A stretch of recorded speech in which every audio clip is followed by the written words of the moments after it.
ArmChair GM Podcast being brought to you by the Hockey Podcast Network. Dylan and Chris, we're going to break down the forwards for the Flames core. Let's get after it.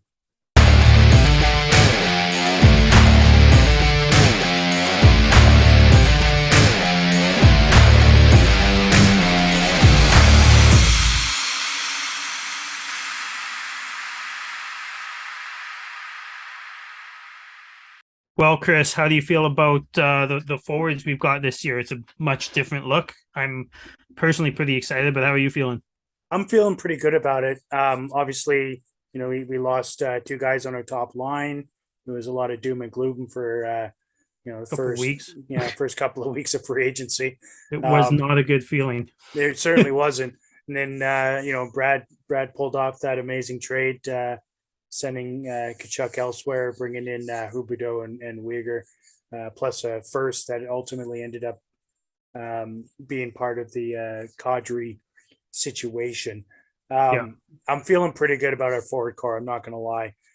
We've made some nice additions or lateral moves, I'll say, for the top couple of lines with Kadri and Huberdeau. I've been saying it for a few weeks now. I truly believe that Huberdeau is a slightly better version of Johnny, just because he's a better 200-foot player with amazing setup skill and just ability to drive a play. So I'm excited about that. I'm really excited to watch how him and Lindholm and I guess whoever they decide to put on the first line with them. I'm excited to see what happens with them. And as far as Huberdeau is concerned, for me, one thing I'm really excited to see with him is, if you look at what Sutter was able to do with Gaudreau last year and actually take him from a borderline defensive liability and kind of teach him how to become this, actually really, really good two-way forward. I think Gaudreau was last year. Obviously, not so good at using his body, but that's one thing I'm really excited with Huberdeau is if Sutter can bring Huberdeau in and kind of make him into what he made Gaudreau into last year. Man, I think the upside in the two-way game of Huberdeau is better simply because of the size and because he's more willing to get into corners 100%. and in front of the net. Yeah, absolutely. That was one of the things that Johnny did step up his game with last year, was that ability to come back and forecheck and break up plays, which was nice. And it's funny you mentioned you didn't really use his body, but there were a number of plays where he came in. It wasn't exactly hitting guys, but he would just kind of drop his shoulder a little bit and get in and steal the puck and move away. So I'm excited to see what a Sutter-led Huberdeau looks like, because I truly think that he has all the right tools and can be set up for some great success on that top line. I agree. Signed long term. Obviously, this year he's only making just under $6 million. But kind of signed a somewhat controversial contract. A lot of people think it's not going to be great at the end, but some people think it might age okay. But only time will tell. But I think we've got a good one in Huberdeau for at least the next 5-6 years before it starts going down. Moving on, Mangiapane, and you know what, you know my thought on the player. I like, and I can't say I love his drive, his give a shit meter. I love the fact that he really, really fights hard every single game. I've always had an issue just with his size and his inability to A, stay on his feet, and B, go into a corner and come out with the puck. He does not drive a play, so he's going to need to play with somebody that can set him up, because if somebody can set him up, he's got some pretty lethal scoring ability. So I'll give him that. That being said, at 5.8 for another 3 years that he just signed, I'm not super happy about it, but at least we got 3 years out of him. We don't have to sit through any more of his contract holdouts every year or 2 years. Yeah. That's one bonus, I guess, right? Oh, 100%. So it's something we don't have to worry about. And he's still young. Like, in my opinion, like, you and I share the same opinion as far as, the guy can't stay on his goddamn feet. But as far as I'm concerned, I kind of shat on the contract when it started, like Yeah. when it first got signed. Because I do think he's more of a 4.5 to $5 million player. Yeah. But he does have an upside, and if he starts passing a little bit more, and if he puts on a few pounds worth of muscle weight or whatever, I think maybe his center of gravity can improve, and there's an upside. And I think that expecting him to score 35 goals is ridiculous. Yeah. I think he's probably going to level out to a consistent 20 to 25 goal scorer, which is perfect for a second line. Yeah. Well, You know what I mean? exactly. I have no problem with that on a second line. Yeah. Second, potentially, second, third line. That's where I've always kind of slotted him in.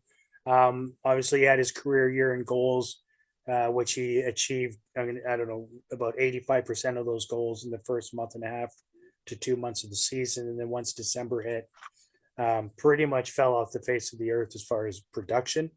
So I'm obviously looking for a little more consistent season coming from Andrew this year. Me as well. Let's move on to Elias Lindholm. This guy has just continuously got better and better every year. He's on probably one of the best bang for your buck contracts that isn't a league minimum contract in the entire league. And still for 2 more years. What's he at? He's at 4.85. Yeah. And that is your first line center, your Selke runner up. I cannot say enough good things about the way he drives the game, up and down, both ends of the ice, in the middle of the ice, everywhere. Yeah. And I love Lindholm, man. Elias Lindholm he has 6 players making more than him in the forward category for the Flames. Which is ridiculous because he's wow, right? Like maybe Huberdeau is better, but different, right? That's right, 100% different. Yeah.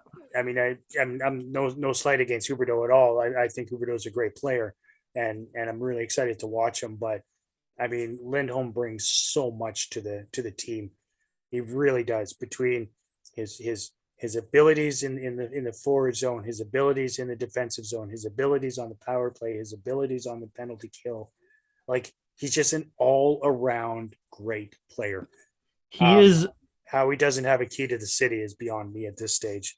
Yeah, he is between above average and elite at all of those every aspect of the game except for maybe hitting.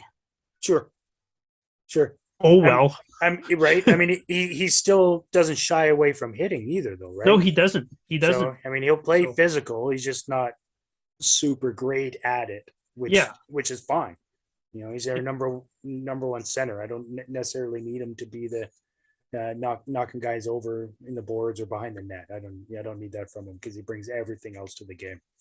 Exactly. I couldn't agree more. Moving on, let's talk about another Selke candidate we have on our team. Obviously not quite as gifted offensively, but one of the best defensive forwards in the entire league, in my opinion. Mr. Michael Backlund, longest tenured Calgary Flame. I hear he's a bum and should be traded. I don't know. I'm going to say 1,000 times through every season over the last 10 years. Yeah, right up until he starts up with his second half scoring, because people can't fucking understand that scoring is not all there is to the game. Yeah, or when he's playing against the other team's first and second lines and keeps them off the score sheet. Like, those get started on the defensive side of the puck all the time. Yeah. Yeah, exactly. again He comes over the makes boards when the draw's in our end. Then all of a sudden it's in their end. Like he's a smart player. Obviously, he didn't turn into the elite point getter that I guess, that Daryl Sutter thought he would be when he drafted him. yeah, But you know what? I've got nothing but respect for Michael. I've always been a defender of his. Always yeah, have. And you know that we've known each other for a few years, and we've talked about this many times. yeah. I mean, you'd like him to be able to become, second half backs Yeah. during the first half of the season, as far as scoring is concerned, but that's not real. Like, his role on the team isn't to score 60, 70, 80 points. His role on this team, to me, is to get, 30 to 40 points, maybe a little bit more, Yeah. and shut down. Like, he's one of the only players in the league that can shut down Connor McDavid. Nobody ever shuts down Connor McDavid all the time, Right. but he's one of the only players in the league that can. Yeah, and has on several occasions, again, not all the time, but several occasions. yeah, agreed. And he's 33 years old. He's been Losing a around the step. league. Yeah, obviously he's losing a bit of a step. He's been around the league a long time. He makes very smart plays. He effectively, right now is only kind of losing his second line position Yeah, because we signed what will likely be the second line position, right? yeah, So I most mean, likely. if it wasn't for us signing Kadri, I honestly think that Bax would have started the season on the second line, where Well, he's there been would, very effective. first of all, there'd be nobody else. And to True. me, the only thing that's changing here is our shutdown line is going from the second line to the third line. Mm-hmm. They're the same role, they're just moving down the line, which is perfectly fine with me. It's perfectly fine with me too, and I'm actually kind of excited to see if being on the third line and not playing against so many elite players. Let's see what kind of point production we can get out of Backlund this year. I think he's still going to play against all those elite players. I think he's just going to open up more, more space for guys like, Mangiapane and Kadri, who are likely going to be second liners, or maybe Toffoli and whoever. They're going to get less defensive starts because Backlund and probably Coleman and somebody, Yeah, who knows who, maybe Dube, who knows, is going to be on that third line, getting less minutes, less offensive minutes, but letting the more offensively skilled players play more offense, which is good, which is what you want your shutdown unit to do. 100%. Speaking of Kadri, we Yeah, have a whole episode we did on Kadri. Should be up on Spotify and Apple Music and on Apple Podcasts, and up on YouTube as well. So yeah, check us out there. And while you're there, make sure to hit the subscribe button and let us know your thoughts. yeah. Give us a follow. Give us a download. Let's let's keep going with everything Flames from the ArmChair GM podcast. Yeah. So we'll just do a quick little one on Kadri, even though we did a whole episode on him. Not going to replace what Tkachuk brings or brought. Yep. He plays a different position. He's not, he's gotten 80 points once in his career, but before then he's been 50, 45 to 60 points ish, I believe. Mm-hmm. Which is nothing to shrug at, but I think a lot of people are expecting him to be a lot more offensive than he is. But I'm excited because he brings the grit that Tkachuk brought, but he also brings speed, which Tkachuk didn't. So we're kind of getting more speed and losing a little bit of offense. Yeah, losing a little bit of that young skill that Tkachuk had, but we're kind of doing a lateral move on the grit and the tenacious plays in front of the net. I suspect Nazem's going to play a pretty key role in just getting in the opposing goalie's face and just kind of doing what he does. He's a dynamic player. He always has the limelight around him.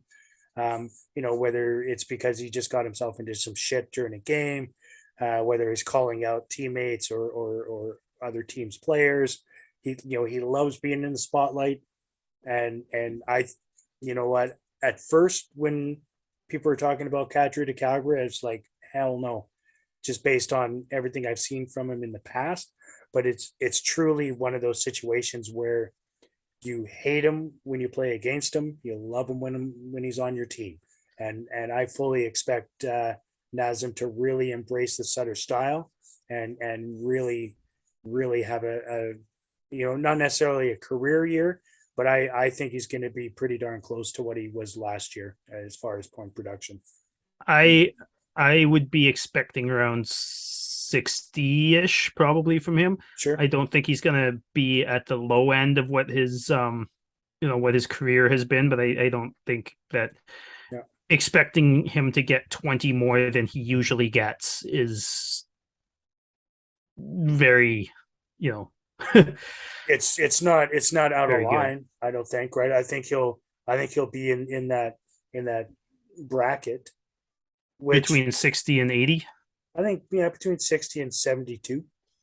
Well, I mean, I think he'll probably maybe 60 and 70 I'd be okay with saying, but anyways, and when you look at the person that he's potentially replacing on the line, right? That's again a 20-point increase.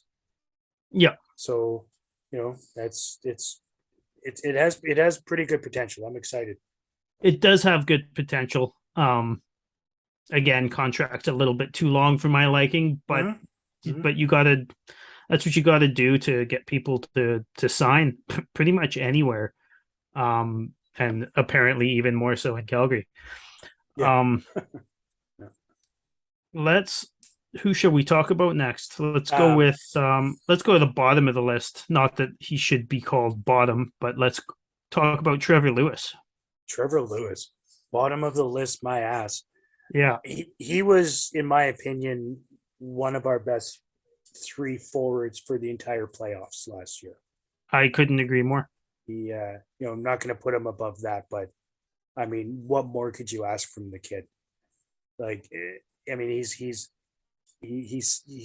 here in Calgary for 800,000, I think it is, right? Yeah, he's got 800 left, or 800 on just this year, and then he's a UFA again. Yeah, but he's 35 years old, and he's taken next to league minimum basically to play a fourth line / press box role.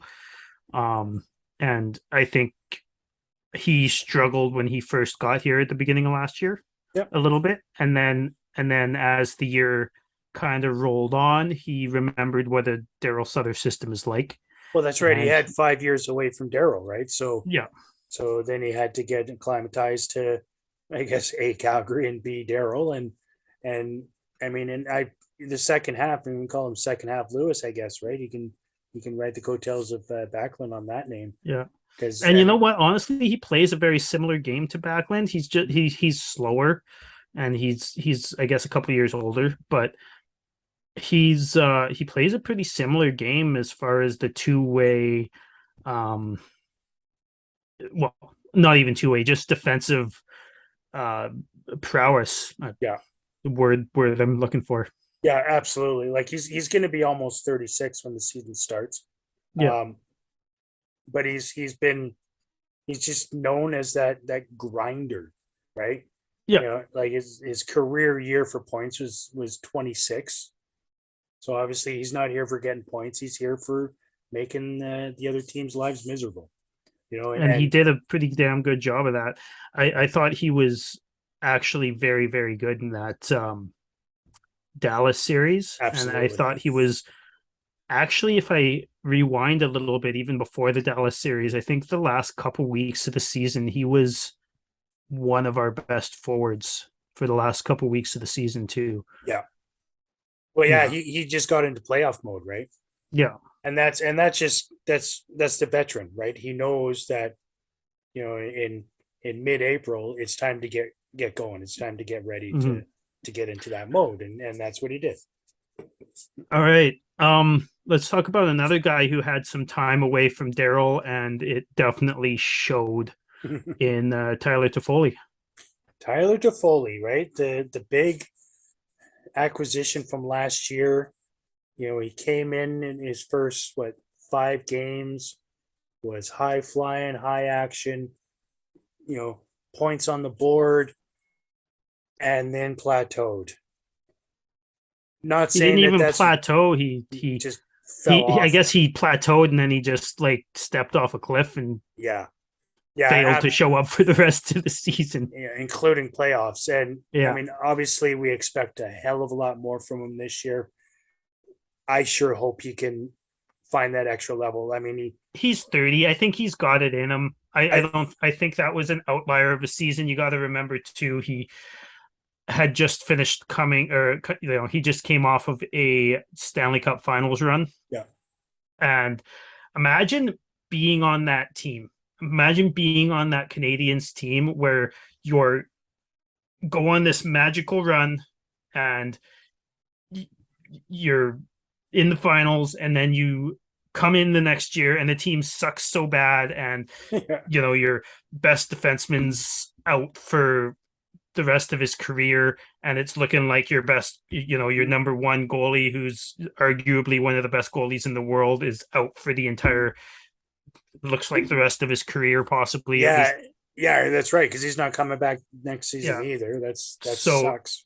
The mental grind of going from the high to the low like that has got to be rough, man. Yeah, so I do think that he's got it in him to come back this year, especially after remembering how to please Mr. Sutter. True. And I'm sure that him and Daryl have spoken a number of times about, just how he finished the last half of his time here, and what it's going to take for him to move forward, right? Yeah. I mean, I don't think it's out of sorry. People are saying that he's potentially going to be on that top line, but it's going to be up to him, right? We're gonna need a little more speed from him. We're gonna need a little bit more playmaking ability from him, and scoring. Period. I think that's one thing that kind of didn't help with Toffoli for most of the time he was here. He's a guy. He's kind of like peak Sean Monahan, except not a center. In the fact that he's not the most fast guy out there. I think he's a little bit better defensively than peak Sean Monahan, but he's really good at finding a soft spot and receiving a pass. Yeah. And he wasn't playing with anybody who can pass like that. Right? That's true. And he does have really good ability to drive a net as well. But but you're right. He needs a setup guy. Obviously Huberdeau would be that guy. Because I mean, who was he playing most of his time with? Bax and Coleman, which Coleman is fast as all hell, and but not he's not a setup guy at all. No, he's we have like Coleman is what I'd like Mangiapane to become. As maybe we can move on to Coleman here. But yeah, I agree with you about Toffoli. He needs to show a little bit more than he showed last year. 100%. And Blake Coleman. He's Mangiapane, but he stays on his feet. He's Mangiapane and he stays on his feet. And just in a minute or so, we're going to have ourselves a conversation about Blake. The action never ends at DraftKings Sportsbook, especially this summer. With tons of ways to bet on all your favorite sports, you can fuel your fandom and feel the heat of the season like never before. Plus, right now, DraftKings Sportsbook is giving new customers risk-free bets for up to $1,000. Yeah, that's right. You heard me right. Make your first bet for up to $1,000, and if it doesn't win, you'll get another shot to cash in. Best of all, DraftKings is safe, secure, and reliable. here at ArmChair GM Podcast, Dylan and I are always looking for ways to get into the action, whether it be with hockey, football, baseball, MMA, golf. It doesn't matter. Any sport is good for us. Download the DraftKings Sportsbook app now. Use promo code THPN, make your first deposit, and get a risk-free bet up to $1,000. That's promo code THPN only at DraftKings Sportsbook. Minimum age and eligibility restrictions apply. See show notes for details. Dylan, Yes, sir. What do you think about Mr. Blake Coleman? So I've been a huge fan of Coleman since he was in New Jersey. He was a target of mine back when a few years back there, when we had been looking for that winger for Monahan and Gaudreau. But at the same time, looking back at that time, I don't think, I don't think he's a first line player, so I don't think that would have worked out very well. But he's kind of been a target of mine for a long time, and I was so happy that we got him. Just under $5 million, might be a little bit steep, but he wanted to be in Calgary. It really truly seemed like he wanted to be in Calgary, and that's something that we don't see a lot. He truly seems excited to be here. If you look at his Instagram posts and his social media, like, he seems exceptionally happy to be in Calgary. Obviously, exactly. Calgary's very close to same type of lifestyle, if you will, from his hometown in Texas, and we're all what do they call us? We're all just shoot 'em up cowboys, living by the mountains, all that shit. Okay, then. Right. And so I think he loves it here. I mean, right? And he's got what, 5 more years on his deal at 4.9, which, as a second line player, 4.9 is not that hard to swallow. No, I don't think so either. Again, I think that he kind of is who I'd like Mangiapane to become. I think Mangiapane has more of an offensive upside, but Coleman very much does the same kind of things that Mangiapane does, where he doesn't give up on the puck, but he's actually better at coming away with it. Whereas Mangiapane doesn't give up. He's just not very good at the finishing part of not giving up, if you know what I mean. Well, yeah. I mean, the extra 5 years of life in the league will give that to a guy, right? I mean, Blake is 30 years old. He's been around. He's a veteran, and he knows what it takes to. Yeah, his career started late, though. He was one of those late bloomers. Yeah, that's true. So he doesn't have a whole lot of miles on his body, except for I suppose all the cup Stanley runs. Cups. Yeah, I mean, all the cup runs, and he's got a lot of games, right? Yeah, but not a lot of years. Yeah. I'm a huge Blake Coleman fan. As am I. Yeah, as am I. It was in 2022. 2022, it was in. Holy. Yeah. We can live in the present and still talk about it was in. How about that? Yeah.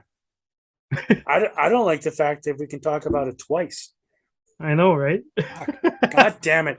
Screw you, Gary Bettman. Oh, I don't buy the Bettman bullshit. I don't either, but that's fine. It's fun to shoot the shit about. Yeah. How about some fucking Milan Lucic talk? How about Mr. 17, the Luch? How about him? 5-hole galore? How about the Sand People? Right? Meme? 100%. The gift, like, I don't give a shit what people say about Milan. Is he slow? Yes. Does he make a little bit too much? Yes. 100%. Does he bring exactly what we needed when we traded for him? Yes. Yes. Yeah. Nobody ever expected him to come in and score. Nobody ever expected him to come in and be a speedy guy. Everybody expected him to come in, make a couple of big hits, and punch some faces, and that's what he does, and that's what we love him for. 100%. How many times last year did I say, "Holy shit! Look at how fast he is coming across the across on the wing there, across the boards." It was just unbelievable watching. Every once in a while, it's like he gets that look in his eye, and he forgets that he's 34, and he forgets that he's a fucking giant, and he just skates like full bore, like he's looking at Ryan Miller right in the fucking eyes. Right? Freight train coming in. Yeah. But I mean, I'll tell you what, I mean, his leadership that he brings to the team is second to none. I don't think that can be overstated, honestly. I honestly don't either. If you look at Gaudreau last year, skating around with confidence, there's two reasons for that. Number one, his coach was giving him some brilliant direction. Number two, he knows that if somebody goes after him, number 17 is coming after them. Or 44. Or 44, 100%. Yeah. But I mean, which is probably why he's in Columbus. Anyways. That's right. But I mean, at this moment right now, there's one, maybe two guys that could possibly give Milan a run for his money at a fight. And I honestly think he would come out ahead against both. Reeves and what's your favorite guy in Washington? Wilson. Yeah. Wilson can throw. I don't think Wilson can throw, but Wilson's got he's actually like really underratedly skilled. Oh yeah. No, I much prefer him as a hockey player because he is actually very good at playing the game. It's too bad he pulls some of his shit sometimes, but absolutely. But no, I mean, I don't even think Wilson's Lucic, level heavyweight. I think Wilson can fight with some of the best of them, but I think like Lucic and Reeves kind of stand on their own. That's right, 100%. The two, but if you look, there's a Wilson and Reeves rivalry, so Wilson believes he's at that level, and so he'll give it a whirl. Yeah, I mean he'll lose, which is great to watch. Yeah, he'll lose, and it's whatever. But yeah, but you're right. It's Reeves and Luch at this moment in time. Not that they're going to see each other a bunch, but you know what? When it comes to the Battle of Alberta, it's good to have a Milan in your corner. It is, especially when he used to play there. That's right. And especially now that fucking Asian is gone. Yeah, I don't know what they're going to do.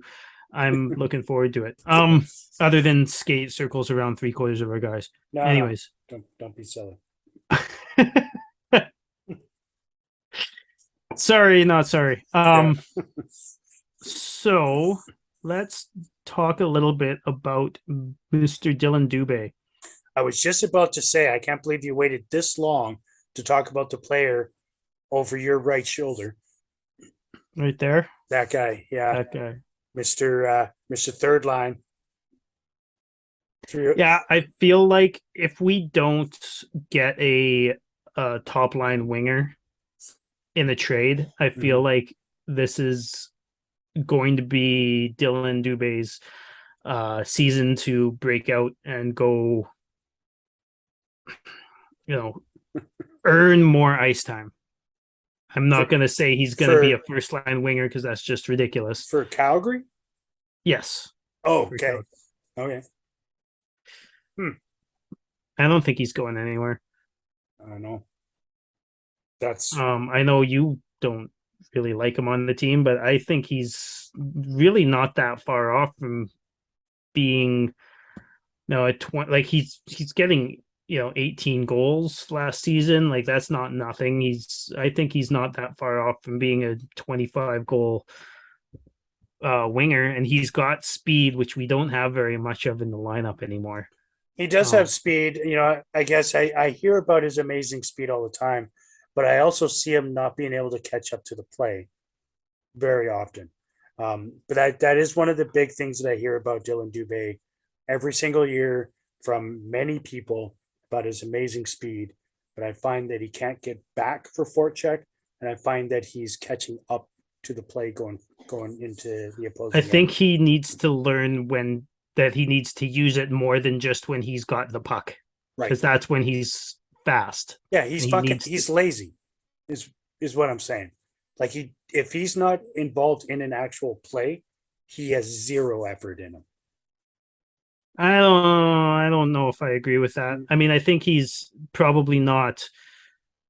I don't think zero effort is fair to say. I think he could probably put more effort in, but I think Right. Yeah, saying you're right. Yeah, zero effort is what's his probably name, a bit much. Kostitsin, But, just skating to the bench right. is kind of fucking stupid. Yeah. You're right. I'll give him 15%. Alrighty then. Not a mark Um, more. Yeah. I do think that an 18 goal third liner for 2.3 mil for another couple of years is absolutely Yep. fucking fine. Yeah, absolutely. Yeah, he's serviceable in that position. Yeah. But like I've been saying for 3 seasons now, um, third line is his ceiling, in my opinion. Especially if we start getting more players, as the team moves forward. I find it difficult to believe that he's going to outperform other people. But I mean, once again, I obviously hope he does, but we'll see. Fair enough. So we don't agree on every player. I don't think he's got first line potential. I think he's got second line potential, and I think he could reach that as early as halfway through this year or early next year. But I think that he's got that potential. Okay. But not first line potential. So who on the second line is he gonna take over? Well, we don't have any, like maybe Toffoli. Like Toffoli, what is he going to be, a first line winger or a second line winger? And then who else do we have? Coleman, but Coleman's going to probably play with Backlund on the third line. Yeah, it's true. We don't really have anybody else. Actually, you know what? I wouldn't mind a Backlund, Coleman, and Dube third line. I don't think it would be a bad line. I don't think so either. That would be, some pretty decent speed on the wing, right, on Could both take sides. it. Right? Kevin Rooney. Ooh. Exactly. He's somehow managed to be making fucking $500,000 more than he needs to be. Well, But I think that was in the conversation earlier. I'm like, he's a perfect league minimum player. Yeah, but he's making 1.3 million for some reason. I don't know why. God damn it. Again, it's hard to complain about a 1.3 million dollar player on a NHL roster, but we have him for 2 years. The way I look at him is he's taking the spot of an Adam Ruzicka, or taking the spot of somebody who could, you know what I mean? Like, I wouldn't mind him being more of a press box guy who comes in like a Derek Ryan type of guy who plays 50 games or whatever and sits for a few games, and then somebody else comes in from the minors for the rest of those games, or whatever, right? Yeah. Yeah, absolutely. But I think right now he's slotted like we don't have. I mean, we have what, Peltier, and like Ruzicka's not even fucking signed. Like, we don't have anybody else for the fourth line center. Dube, maybe, I guess. I mean, I'm not worried about Adam not signing before the season starts, but me neither. But why hasn't he? It's that to me is a weird one. I think that I honestly thought that's one of the quick and easy ones that Brad could have gotten done in between, the big deals. But I'm not worried about it. But I feel like he might be upset that. I mean, this is just me spitballing. I feel like he might be upset that the Rooneys got signed, and he spent half the season. He played how many games did he play last year? Like 30 or something. Who's that? Ruzicka. Yeah. Did he? I don't think he played that many. I am not exactly positive, but I can check that. Anyways, he played. He played quite a few games last year, and Played 28. Okay, 28 fine. games. 10 points. But 5 then goals, we 5 assists. brought players in to take the spot that he, you know, Yeah, he so didn't play that much in the playoffs, and he kind of sat around for a yeah. large portion of the year, and then got sent back down to Stockton for their run, which is fine. Yeah. But I feel like he is an NHL ready player, and he's kind of getting the Calgary Flames treatment where he's Yeah. getting thrown back down to the minors or sat in the press box when the Kevin Rooneys of the world should be sitting in the press box. 100%. You got, Kevin Rooney with 45 total points in his career, 12 of which came from last year after 6-1 games. So he more than doubled the game total of Adam and got a whopping 2 additional points, right? One more goal and 1 more assist. So I mean, if that is what Adam is pissed about as far as not signing yet, I get it. Sutter came out last year and said he didn't want to have Adam on the fourth line because he thought it'd be a waste of his talent and his time. But I would But much so is rather sitting him him on the press box. exactly. I would much rather him playing fourth line than watching games. Yeah. At least And he's in again, the I don't game. want him on the fourth line either. I I don't want either. him on the third line. I want him, Yeah. maybe I mean, he's a natural center. I guess he plays right wing sometimes, but I wouldn't even mind, like, if he has a strong camp, if we sign him, like, I wouldn't mind seeing him given a chance on that second line right wing with we were talking about with Dube, healthy competition between him and Dube or something like that for that second or third line spot. Yeah. And he's young, right? He's 23 years old. So he's ready to be developed. Let's get him into NHL minutes. Whether it be, obviously 8 minutes to 9 minutes a game is not great, but if we can get him into 82 games at that, and then next year, then we start looking at really boosting his numbers up and really giving him, the opportunity to shine, right? Yeah. When he's Absolutely. 24, 25, and then he becomes, in that category, because based on what I've seen of him from his younger years, I mean, I want to see him on the second line. I want to see him being our second line center. I think. How would you like a lineup look of Huberdeau, Kadri, and Lindholm? Like, I know Lindholm's such a good center, but I also personally I'm a fan of having two guys that can win faceoffs on the same line. I am too. I also like just having those three guys on the same line. I think that brings a similar look as the first line last year with a little bit less, maybe offensive upside. But I think, Elias. I mean, this is obviously saying if Ruzicka's ready for a second line center role. Right. Which he is not right now. He's not yet. He's absolutely not ready for that right now. Yeah. But, Elias did really well playing the wing with Johnny and Monahan. Obviously not the same numbers as he was putting in last year and year before. I get that. I personally would rather have Kadri on the wing than Elias because I think he's a better in the front presence and shifty in the way he moves. But I mean, for this year, I think it has to go Lindholm and then Kadri, line 1 and 2, personally.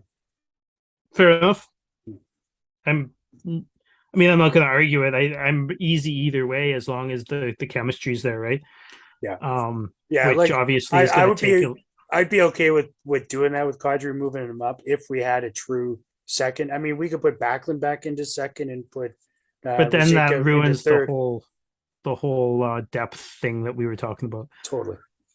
But yeah, I think that's a look you can have, or even if there's some struggling going on offensively, or if the first line needs a little grit or something like that, you can move that up and give that a try, right? Yeah, totally. I think throwing Adam into that second line after playing a career of 31 NHL games would That's just not it's not fair for no, him, right? but I think that if you throw him into maybe Rooney's spot for a little bit and let him work his way up, that's how young guys end up getting, becoming revelation second line centers in their rookie years or in their second year, right? 100%. I'll bet 3/4 of the hockey fans or even more have never even heard of his, Riziska's name, right? Well, and rightfully so, right? Because it's not last year, but the year before, he played 3 whole games. Where this last season played 28 games. Obviously, us as Flames fans, we get to see a lot more of him, with Stockton and things like that. So we get it. But yeah, I expect big things, but he's not there yet, but he will be. Yeah, I think he's got a lot of potential. I think he's currently probably our best forward prospect. And I think he's pretty closely followed by Jacob Pelche. Yeah. But I know you're not a huge fan of Pelche's size, and you think he's going to get manhandled. But I do. He's still 21 years old, right? Yeah, he's got time to grow. He needs to grow. He needs to. I get what he's doing in the NHL or AHL, and it's great. But he needs to develop. He needs to get into man size. You know what I mean? Like, he's 21 years old. He's fighting the size as it is, even in the AHL. He's doing well at it. But NHL is a different aspect. I believe there's just no way that he's going to be ready. If he comes into training camp and does preseason like a champ, great, good on him. If he steals a position from one of these guys, perfect. Yeah, but I don't think either of those guys should be given a spot. I think they both need to come into camp and outwork 100%. Take Lewis and Rooney and whoever else. Right now, one of the way that our roster's comprised, right now, one of them is likely going to have to play because we don't have 12 other forwards. It's true. There's a lot of talk that Brad's looking for one more deal to be had. Whether he can pull it off, who knows? We're getting into, what are we, like 3 weeks before before they start training camp, and so we'll see what Brad's able to do. Obviously, he's done a pretty incredible job with the 7-4 that he was dealt at the beginning of free agency. For whatever reason, he was just handed a full house and went all in, and we're loving it, as it is right now. One more piece would be really nice, but if we roll into the season with what we have right now, with Adam given a chance to make the roster and Jacob with a chance to make the roster, I'm not upset about that at all. Yeah, me neither. Well, I think we just did a circle of the forwards that the Flames have currently, plus a couple of possible additions. It's been a fun conversation. I'm really looking forward to the season to start. Me too. And I'm really looking forward to continuing to talk hockey with you, Dylan. It's been fun. I know we had a number of weeks off during the off season, came back for a couple of episodes every once in a while, but I'm excited to really get back into it. And the weekly thing is going to be good, man. Yeah, 100%. Yeah, super excited about it. Yeah, we should be doing another episode in the next handful of days. The same type of thing, but with the defensemen and goalies. So keep an eye out for that. Yep. Remember to check us out on Apple Podcasts and Spotify and YouTube. Give us a like, smash the subscribe button, and let us know what you think about the Flames forward group in the comments. Well, Chris and Dylan signing out. Cheers. Cheers.